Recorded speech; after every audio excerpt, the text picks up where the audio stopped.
আসসালামু আলাইকুম প্রিয় দেশবাসী। আপনারা সবাই জানেন আমাদের দেশে এখন কি হচ্ছে।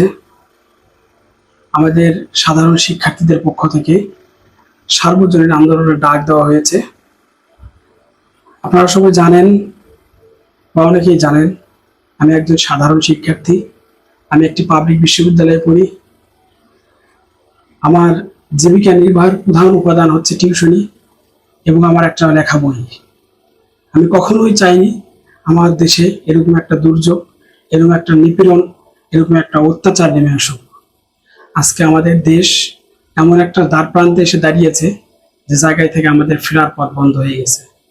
আজকে যদি আমরা এর প্রতিবাদটা সঠিকভাবে করতে না পারি, তাহলে আমাদের দেশ, আমাদের জাতি, আমাদের প্রজন্ম আর কখনো আলোর মুখ দেখবে না। তো আমি তাই আপনাদের সকলের কাছে করজোড়ে অনুরোধ করতেছি, আপনাদের সন্তানরা আজকে প্রাণ দিচ্ছে, তাদের তাজা তাজা রক্ত রাস্তায় পড়তেছে, তারা আসাদের শার্ট গায়ে দিয়ে আজকে রাস্তায় নেমেছে।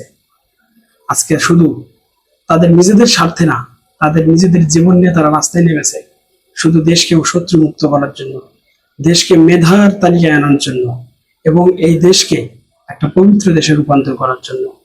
আমাদের কোনো স্বার্থ নাই, কোনো রাজনৈতিক দলের প্রতি আমাদের কোনো স্বার্থ নাই, কোনো পদ নাই।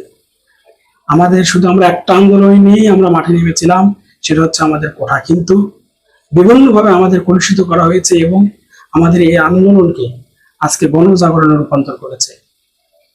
আপনারা সবাই জানেন যে আমার জীবিকার প্রধান নির্বাহ হচ্ছে স্টুডেন্ট পড়ানো। স্টুডেন্ট পড়িয়ে একজন শিক্ষক হিসেবে এবং একজন ছাত্র হিসেবে যে কয় টাকা পাই এটা দিয়েই আমি আমার জীবন চালাই।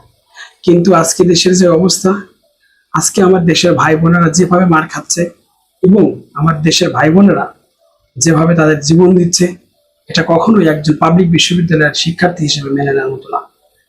আজকে আমাদের পাশে এসে দাঁড়িয়েছে বাংলাদেশের সবগুলো জাতীয় এবং প্রাইভেট বিশ্ববিদ্যালয়গুলো এবং সকল শ্রেণীর স্কুল কলেজের শিক্ষার্থীরা।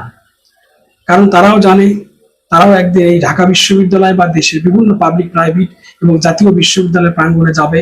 তারা এটা খুব ভালোভাবে উপলব্ধি করতে পেরেছে যে তাদেরকেও এই অত্যাচার নিপীড়ন সহ্য করতে হবে। বাংলাদেশে যে কোনো ধরনের লীগ এবং ছাত্র রাজনীতি ইনশাল্লাহ নিষিদ্ধ হবে।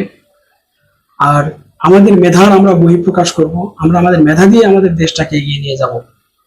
কখনোই রাজনীতি, কখনোই কোনো দল একজন ছাত্রকে মেধাবী করতে পারে না। একজন ছাত্র মেধাবী হলে সে সংগ্রামী হয়। আর আপনারা জানেন যে একটি জাতি যখন শিক্ষিত হয় তখন শাসকের কাছে তখন সবচেয়ে বড় প্রতিবন্ধকতা হয়ে দাঁড়ায়।